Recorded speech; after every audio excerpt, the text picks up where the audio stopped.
We have some major Sacramento Kings updates as the team was plagued by injuries over the course of preseason, but now it's been revealed that two key rotation pieces are going to be back in the lineup for opening night. So we'll discuss that, including an insane take going around the national media right now as people are calling for DeMar DeRozan to be benched on this Kings lineup before even playing a single game for the Sacramento Kings out there in an actual regular season outing. So there's some insanity going on. Kings basketball returns tonight, but before we dive into that, folks, we are very, very close to our 500 subscriber goal, and we'd love to hit it before the season starts. Tonight, Kings basketball returns to action. So if you're part of the 84% of our viewers that haven't hit the subscribe button just yet, make sure you guys hit that sub button because we're delivering daily Kings content out here on the channel. But let's dive into that news. Let's dive into what's been going on because, again, we saw it during preseason. The Kings were plagued with different injuries, different guys in and out of the lineup and stuff. And for a team that has one of the biggest sort of talent pools at the top level of its roster, right? Not the most deep team in the NBA, but definitely a top-heavy roster. Having key rotation pieces out of the lineup has a significant effect on the team's ability to get some W's, get some wins here and there. But things are changing to start off this year as we got multiple reports coming out that have me pretty amped up about this opening night. Basically, news has come out that Kevin Huerter will be available to play tonight, against the Minnesota Timberwolves in the Kings home opener. And this is huge, right? A guy that last season shot 36% from the three-point line, 42% from corner threes, but 10 points per game, 3.5 rebounds, 2.6 assists, and is a guy that Mike Brown has said he's probably going to start at his first return to action for Sacramento. And this is, something that's been up for debate, something people have been going back and forth on because obviously Kevin Huerter is the better scorer compared to a Keon Ellis, but there is sort of that lineup balance when you have Keon Ellis out there, at the lineup position to guard the point of attack on defense. But regardless, having Kevin Huerter in there as a starter or as a bench piece, having that option to sort of float around with in terms of, options for Mike Brown to get some buckets out there on the offensive end. You have DeMar DeRozan, you have Domantas Sabonis out there working the mid-range and stuff. So having floor spacers that are at the elite shooting level of a Kevin Huerter back into the lineup is going to be a major, major positive for this team. But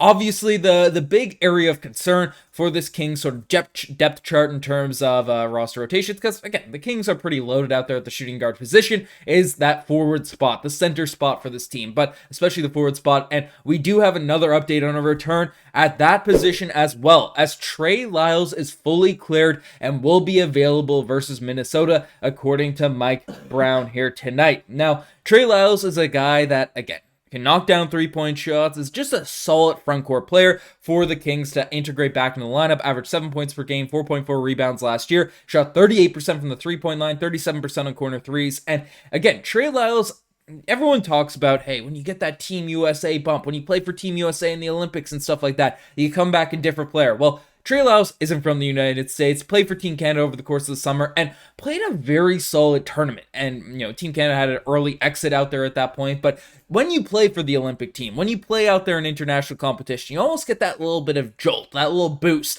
coming back to the NBA season, that extra bit of confidence, that extra bit of flair. So Trey Lyles coming back into the season, I'm very, very excited to see what he can take, from that international action competition back into this Kings lineup. Because, again, this Kings team needs a guy that could continue to space the floor, especially at that forward spot, play a bit of defense, do different things out there on the court, and just be hustle like Trey Lyles is. And having like a legitimate NBA rotational forward coming off the bench for the Sacramento Kings is going to be a huge positive for this team here now to start off this year. So again, having Huerter, having Trey Lyles back in the lineup for opening night is going to be a huge positive for this Kings team as they face off, because the Kings really want to get out to a hot start this season. We look at the, schedule for the Kings to start off this year. There are a ton of winnable games, to start off the season. Obviously, Minnesota will be tough, and they'll be motivated after losing the Los Angeles Lakers on opening night. But the T-Wolves, the Lakers, the Trailblazers, Utah, Atlanta, Toronto,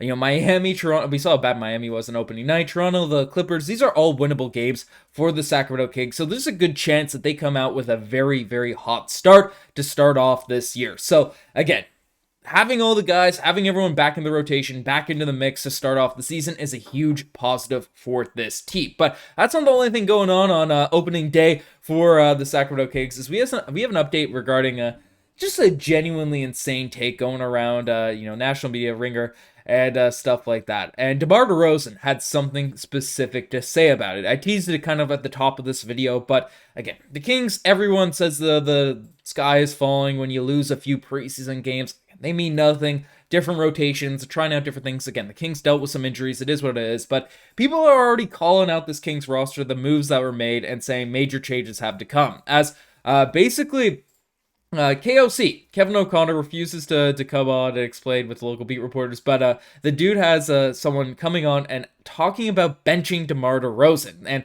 Legend of Winning was on there with Kevin O'Connor, and essentially made the take, I won't even play the video, that essentially they're saying that DeMar DeRozan should be benched on this Kings roster, give the keys to Keegan Murray, and just tank away the season, I guess. I don't know what the sort of direction is there now at this point, but again, DeMar DeRozan, you can see at the bottom, says, this is a prime example why I don't click on this app. And as he should, because again, DeMar DeRozan is one of the top upper echelon scorers in the entire NBA. And we've seen guys, as they fade into their career, do well coming off the bench. What Manu Ginobili, CJ McCollum, I feel like is a guy that could fall into that role with the New Orleans Pelicans. DeMar DeRozan is in no world at that stage of his career right now. He is a 20-plus point per game scorer, an elite bucket getter, still has the energy, the athleticism to be effective all over the court. He's an elite facilitator. DeMar DeRozan is still one of those upper echelon guys. I'd say top 30 player in the NBA. And, he's not a crazy liability in really any aspect besides maybe three-point shooting. That's just because he doesn't take them. He's actually not as horrific as a three-point shooter as some people think.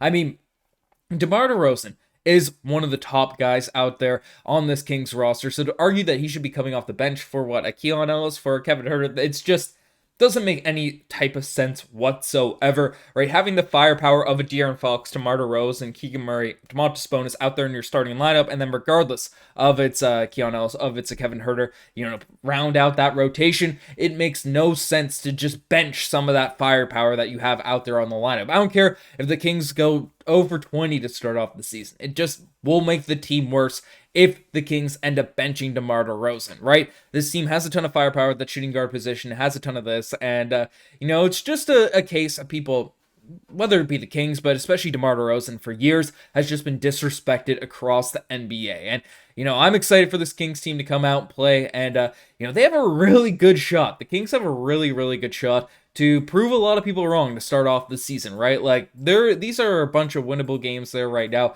I have Toronto that's had a rough start to this season, which is tough to see.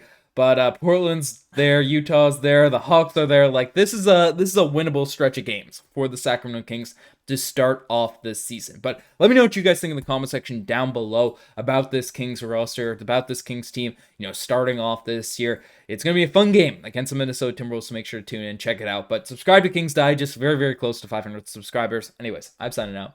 Cheers.